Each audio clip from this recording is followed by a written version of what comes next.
Chapter 6. Picnics and Chamber Pots. With a light bounce in her step, Julienne descended the plush carpeting of the stairs, ready to take on the day with her morning vivacity. She slowed her pace when she noticed her grandfather below in the entry hall. He was struggling with some sort of porcelain bowl atop his head. "Good morning, Grandpapa." He spun around, and a large grin spread over his face. "Julienne, you look beautiful this morning, as every morning of every day."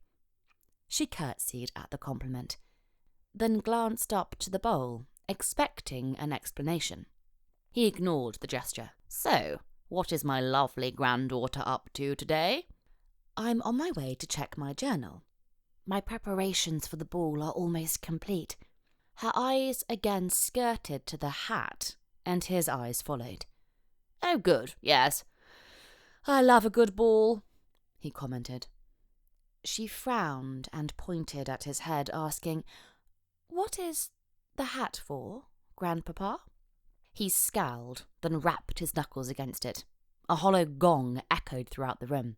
"It's not a hat, young lady. Don't be so sassy." She stood before him with a smile, undaunted by the reprimand as she awaited an answer. Her grandfather glanced at the door and muttered something about being late for Widow Linworth. Julienne's chin again tilted towards the bowl, and she raised her brows.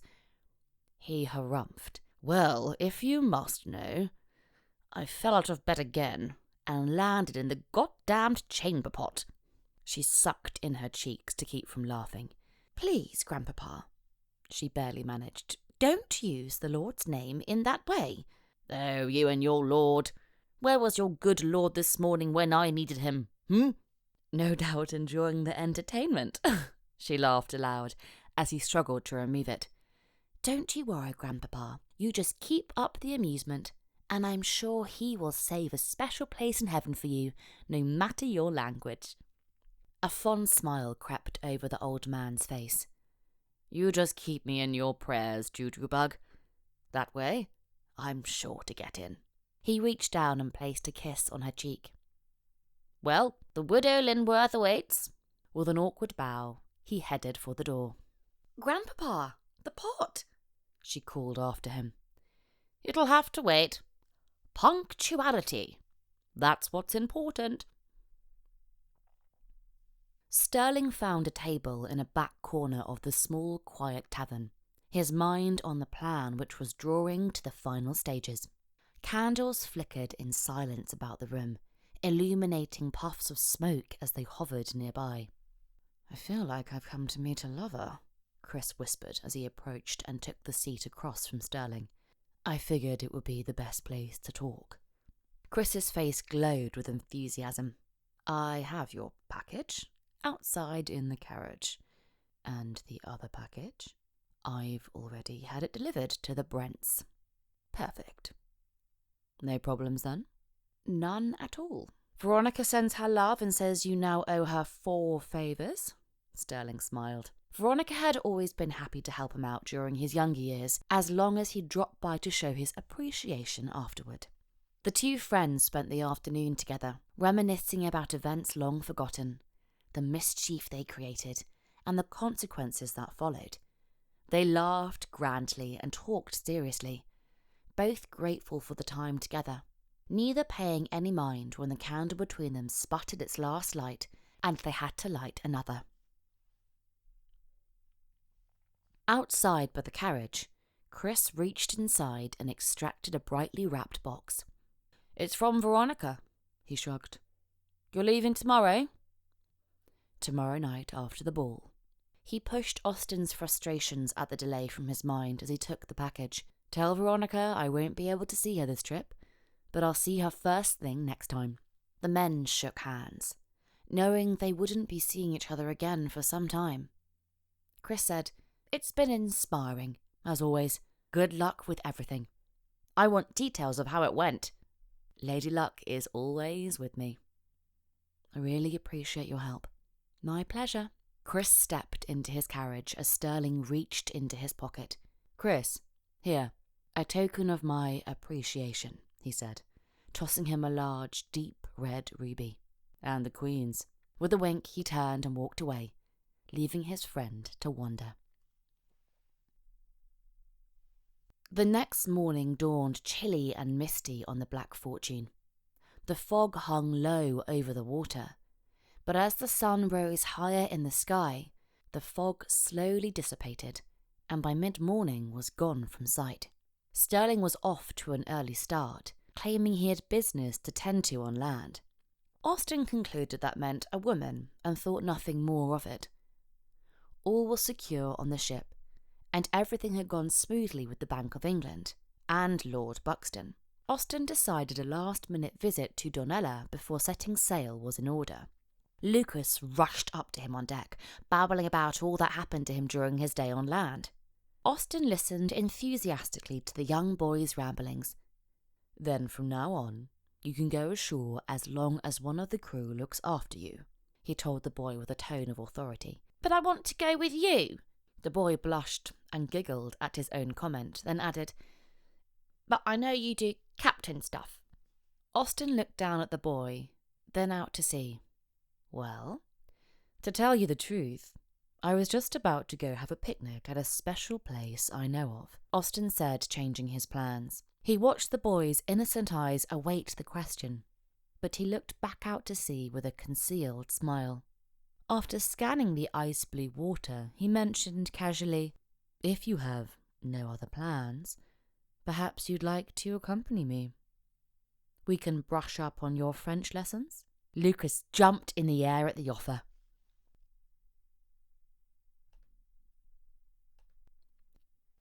Man and boy strolled through the town, as if it belonged to them, confident and proud, exchanging glances and grins all the while.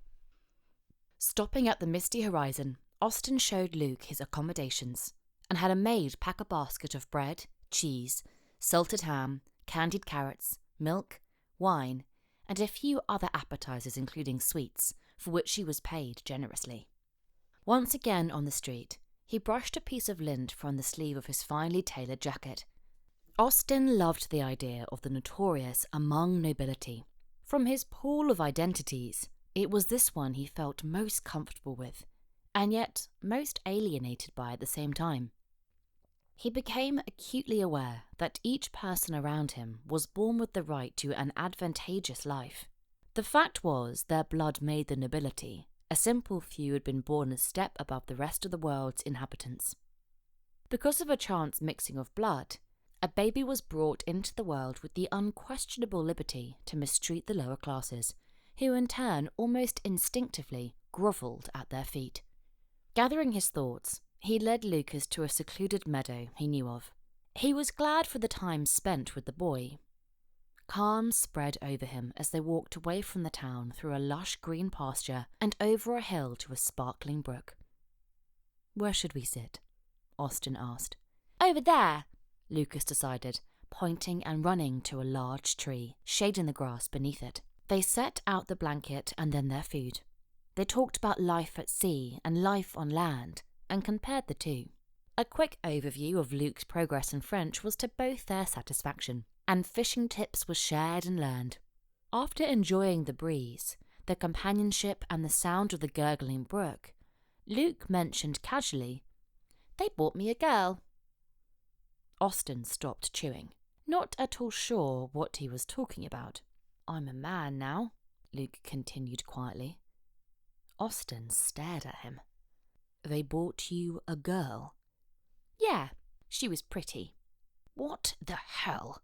Austen tried not to let his anger show. Whatever had happened was not the boy's fault, but he certainly knew two pirates who would soon regret knowing Captain Bruce Austen.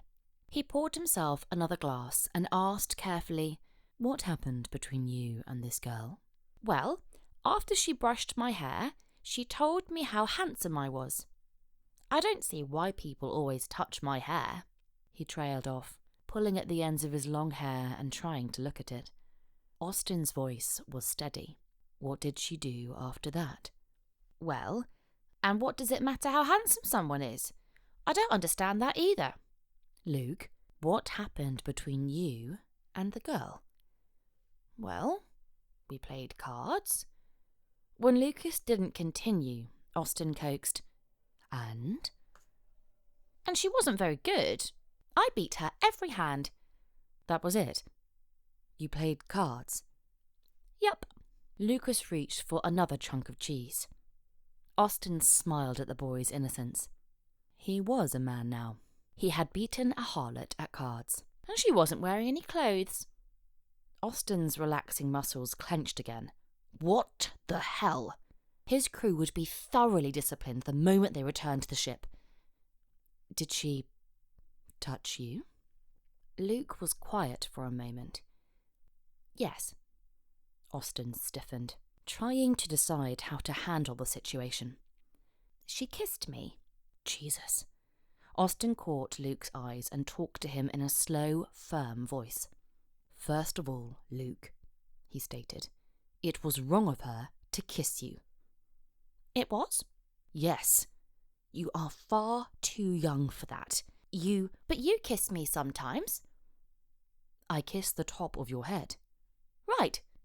That's what she did. She kissed the top of your head? Yeah.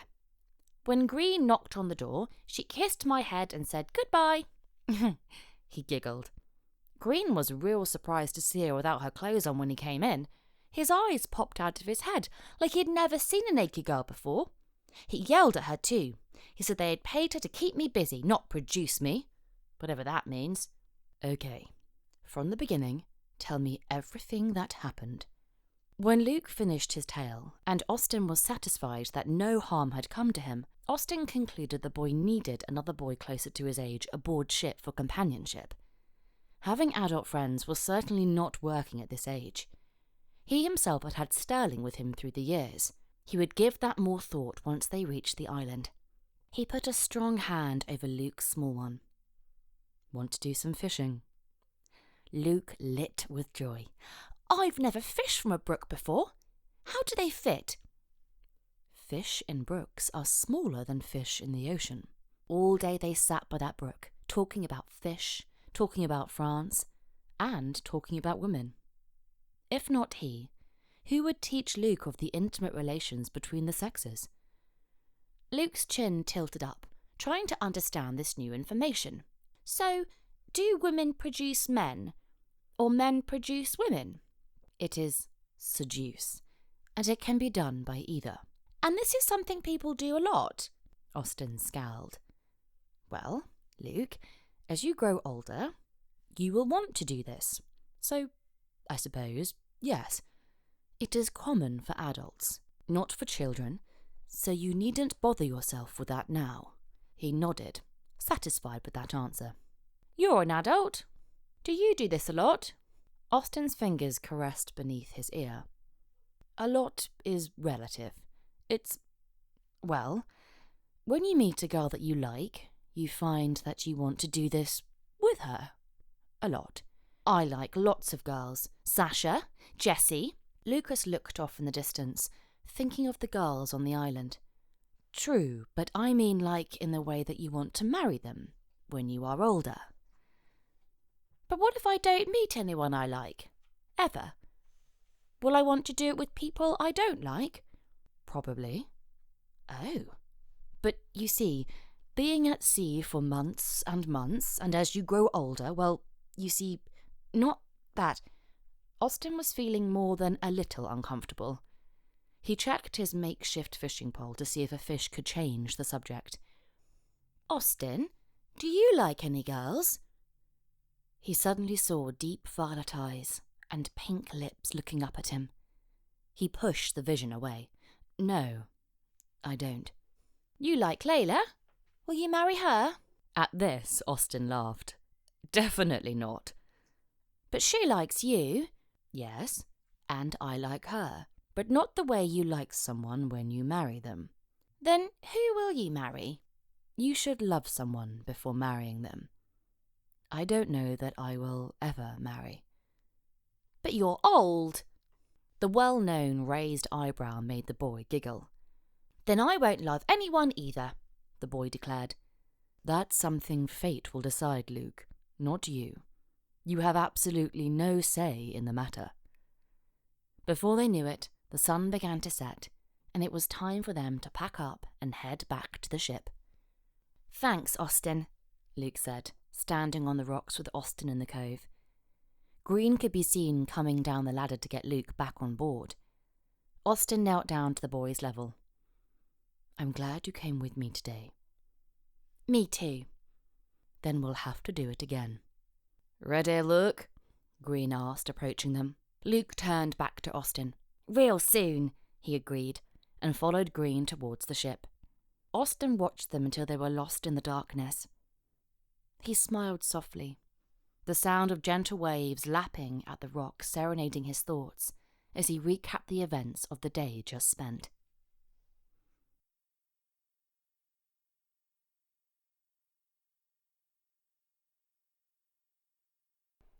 Man and boys strolled through the town as if it belonged to them, confident and proud, exchanging glances and grins all the while.